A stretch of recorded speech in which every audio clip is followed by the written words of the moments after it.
नमस्कार दोस्तों, आज की इस वीडियो में हम सभी पढ़ने वाले हैं करण कारक के बारे में।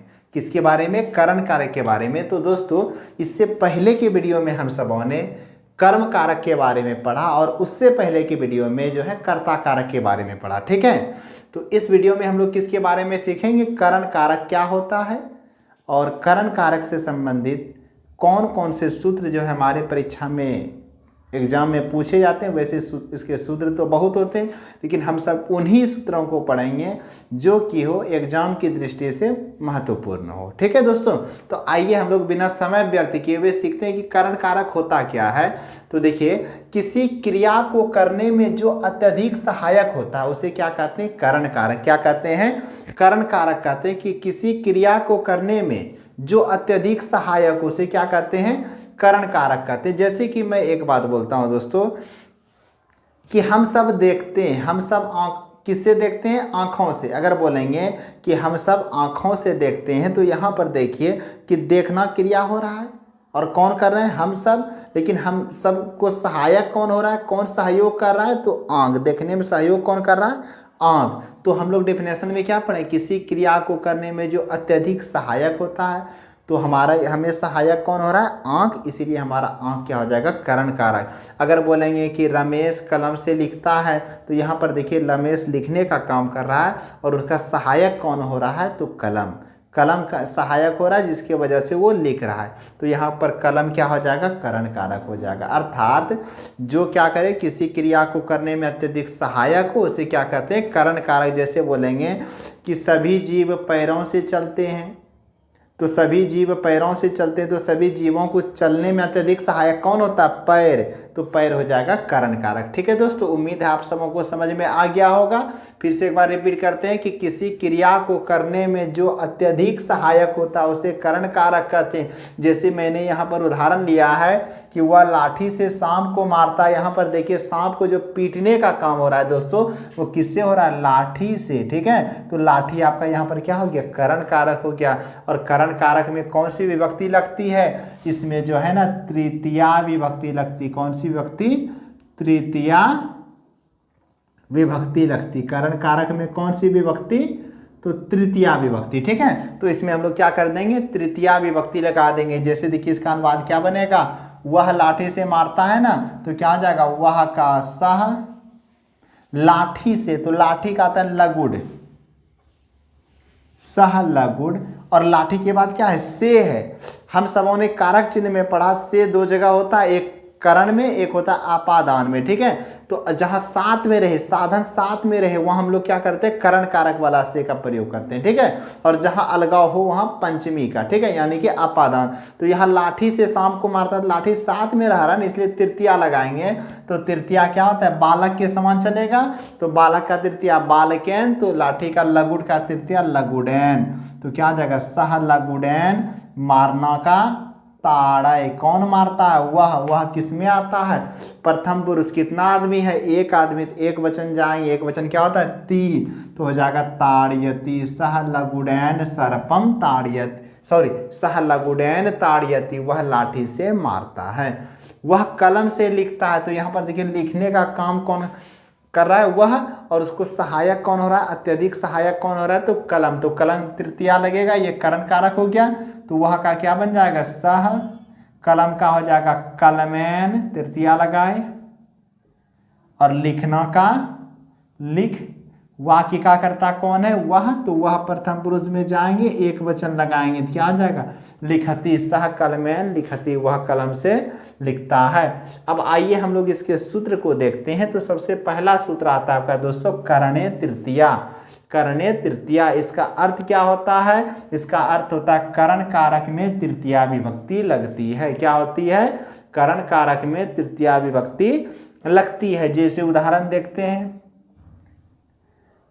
हम सब आंखों से देखते हैं। हम सब आंखों से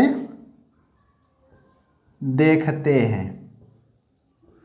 ठीक है, तो देखिए इसका अनुवाद क्या बनेगा? सबसे पहले हम सब का संस्कृत में देखेंगे। हम सब का क्या होता है? वयम। और आँखों से, तो आँख क्या है हमारा, सहयोग कर रहा है यानी करण कारक हो गया। तो आँख का होता है नेत्रम, लेकिन यूज करते समय अनुवाद में सिर्फ नेत्र लिखते हैं। अब आँख साथ में तो तृतीया आ जाएंगे, और आँख में नेत्र में और यानी बालक के समान चलेगा, ठीक है। और बालक का तृतीय रूप चलता है बालकेन, बालकाभ्याम, बालकय।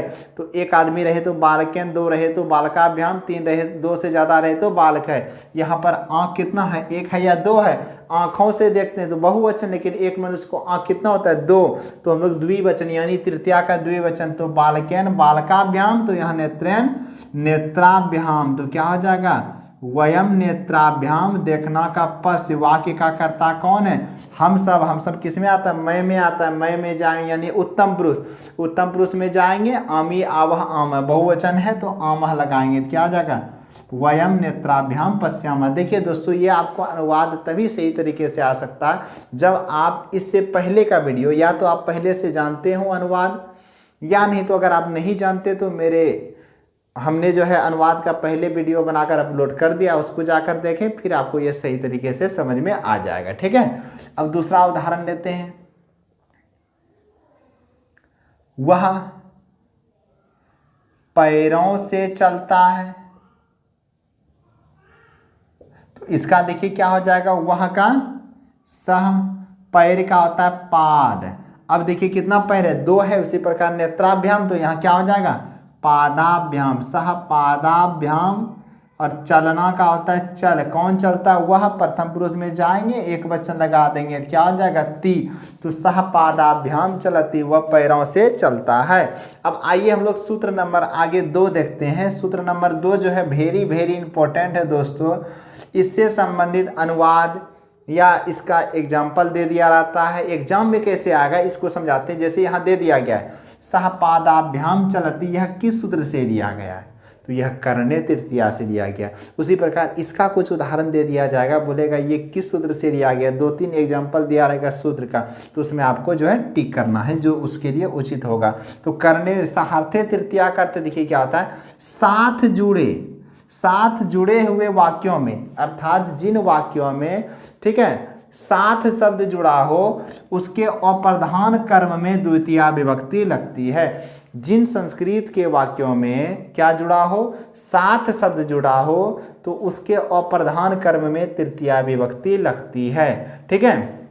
जैसे एक उदाहरण लेते हैं, राम श्याम के साथ, श्याम के साथ जाता है, जाते हैं, ठीक है। अब ध्यान दीजिए, राम श्याम के साथ जाते हैं, जाते नहीं जाता है होगा, एक आदमी जा रहा है ना, समझिए। राम श्याम के साथ, देखिए इस वाक्य में क्या जुटा है, साथ, क्या जुटा है, साथ। तो यहाँ पर हम लोग क्या करेंगे, तृतीया। वैसे कारक के चिन्ह के अनुसार क्या लगना चाहिए, श्याम के बाद के है, संबंध का के की षष्ठी, लेकिन यहाँ षष्ठी नहीं लगेगा क्योंकि हमारा सार्थे तृतीया सूत्र में उल्लेखित है कि अगर वाक्य में साथ जुटा रहे तो कारक का चिन्ह कुछ भी रहे, वहाँ हम लोग क्या करेंगे, तृतीया विभक्ति ही लगाएंगे।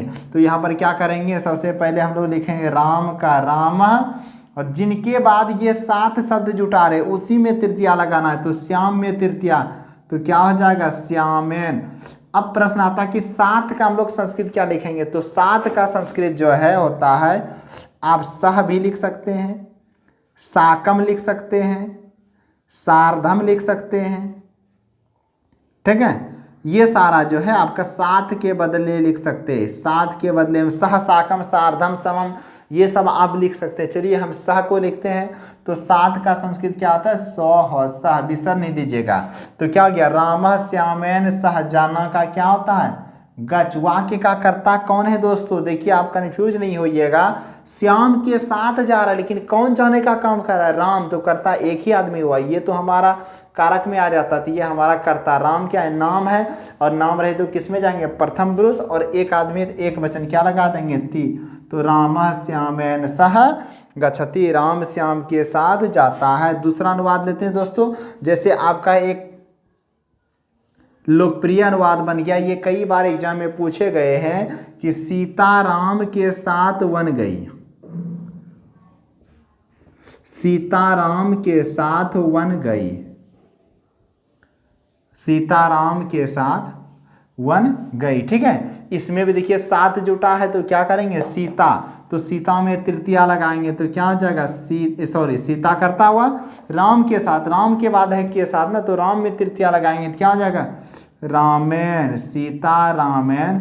और 7 का क्या होता है, 7 का होता है देखिए सह, और वन कर्म है तो क्या लिखेंगे वनम, और जाना का गच्छ होता है। लेकिन ये वाक्य देखिए दोस्तों किस काल में है, सीताराम के साथ वन गई, यहाँ जाने का काम पूरा हो चुका, अर्थात भूतकाल में। ठीक है, जिस क्रिया के अंत में या ई, ठीक है, तो ये सब अगर रहे था थी तो ये सब हमारा भूतकाल में आता है।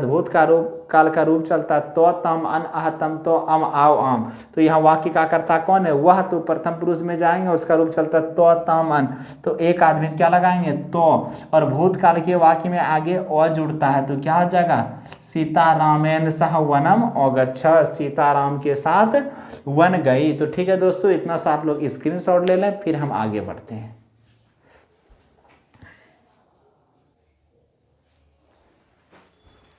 आइए दोस्तों अब देखते हैं हम लोग आगे का सूत्र। आगे का सूत्र है येनांग विकारा, जिसका अर्थ क्या होता है कि जिस अंग के विकार से उस अंग वाले व्यक्ति की विरूपता सूचित हो, उस अंग के लिए तृतीया व्यक्ति लगती। कहने का अर्थ यह है कि जिस अंग से किसी व्यक्ति का विरूपता, अवगुण या अपंगता बोल सकते, ये सब सूचित होता है, उस अंग में क्या करते हैं तृतीया विभक्ति लगता है। जैसे वह पैर से लंगड़ा है, वह पैर से लंगड़ा है।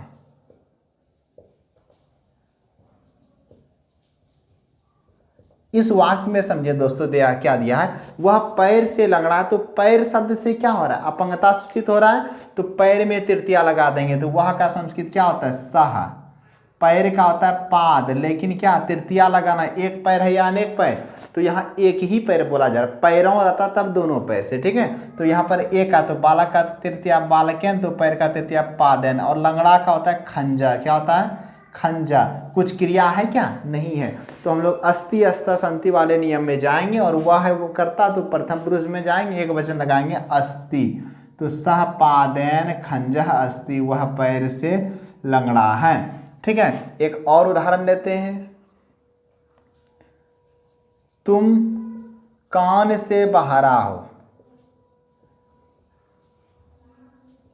बहरा हो, तो इसका क्या हो जाएगा तुम का त्वम, और कान का क्या हो जाएगा कर्णेन, तुम कान से बहरा हो, त्वम कर्णेन, कर्ण मतलब होता है कर्ण मतलब कान, त्वम कर्णेन बधिरः, और वाक्य का कर्ता आपकी बार कौन है तुम है, मध्यम पुरुष जाएंगे उसका रूप चलता है असि अस्था अस्त, तो क्या हो जाएगा असि, तुम कर्णेन बधिरा असि, तुम कान से बहरा हो। अब आइए हम लोग देखते हैं आगे वाला सूत्र, कहता है इत्थम भूत लक्षणे। ठीक है, तो इसका अर्थ क्या होता है जिस चिन्ह से किसी व्यक्ति के विशेष रूप की पहचान का बोध हो, उसे उस चिन्ह के लिए तृतीया विभक्ति लगती है, अर्थात जिस चिन्ह से किसी का विशेष पहचान का बोध है। जैसे एग्जाम्पल में दिया है वे जटाओं से तपस्वी जान पड़ते थे, यहाँ जटा शब्द से क्या मालूम हो रहा है कि वो तपस्वी है, तो इस जटा से क्या हो रहा है विशेष पहचान का बोध हो रहा है, तो जटा में तृतीया लगा देंगे तो क्या आ जाएगा ते जटा भी तापसः प्रतीयन्ते। ठीक है, उसी प्रकार तुम तलवार से सिपाही जान पड़ते हो, त्वम असीना, तलवार में तृतीया लगाए, सिपाही का योद्धा, और जान पड़ते हो ज्ञाय से, ये आत्मनेपदी के रूप में बनाए दोस्तों। ठीक है, अब देखिए आपका एग्जाम में कैसे आएगा, दिया रहेगा ते जटाभि तापसः प्रतीयन्ते, किस सूत्र से लिया गया है तो आपको बताना इत्थम भूत लक्षणे, सह कर्णेन बधिरा अस्ति, वह कान से बहरा, ये किस सूत्र से लिया गया येनांग विकारा। ठीक है, अब आइए हम लोग आगे सूत्र समझते हैं, तुल्यार्थे तृतीया, तुल्यार्थे यानी तुलना, इसी को बोल सकते हैं समानता के अर्थ में, समानता के अर्थ में यानी जहां तुलना किया जा रहा हो, जहां समानता दिखाया जा रहा हो, समानता के अर्थ में तृतीया या षष्ठी विभक्ति लगती है। कौन सी विभक्ति षष्ठी। जैसे देखिए विद्या के समान धन नहीं है, विद्या के समान धन नहीं है, तो यहाँ देखिए विद्या के समान, तो विद्या से किसकी तुलना किया जा रहा है, धन की तुलना, यानी धन की तुलना विद्या से की जा रही है कि विद्या के समान धन नहीं है। तो यहाँ हम या तो तृतीया लगा सकते हैं या षष्ठी, तो दोनों लगा के बनाते हैं। तो विद्या में तृतीया लगाएंगे तो लता के समान चलेगा, लताया तो विद्याया, और समान का होता है समम, ठीक है, विद्याया समम। धन का हो जाएगा धनम, और नहीं का न और है का अस्ति, तो विद्याया समम धनम नास्ति। ये तृतीया लगाए। अब षष्ठी लगाते हैं तो षष्ठी में लता का रूप में विसर्ग आ जाता है सिर्फ लास्ट में, तो विद्याया, यहाँ विद्या यहाँ विद्याया, और इधर समान रहेगा समम, और धन का धनम, और नहीं का न और है का अस्ति। तो इसको हम दोनों तरीके से बना सकते हैं जहाँ समानता दिखाया जा रहा हो। ये तृतीया लगाए दोस्तों और ये षष्ठी लगाए, ठीक है। तो उम्मीद है कि यहाँ तक आप लोगों को समझ में आ गया हो। हाँ, अगर कहीं समझ में नहीं आए तो आप कमेंट बॉक्स में ज़रूर बताएं, और अगर वीडियो अच्छा लगे तो इसको चैनल को लाइक सब्सक्राइब जरूर करें और अपने दोस्तों को ज़रूर बताएं ताकि वो भी इस फायदा का लाभ उठा सके। धन्यवाद।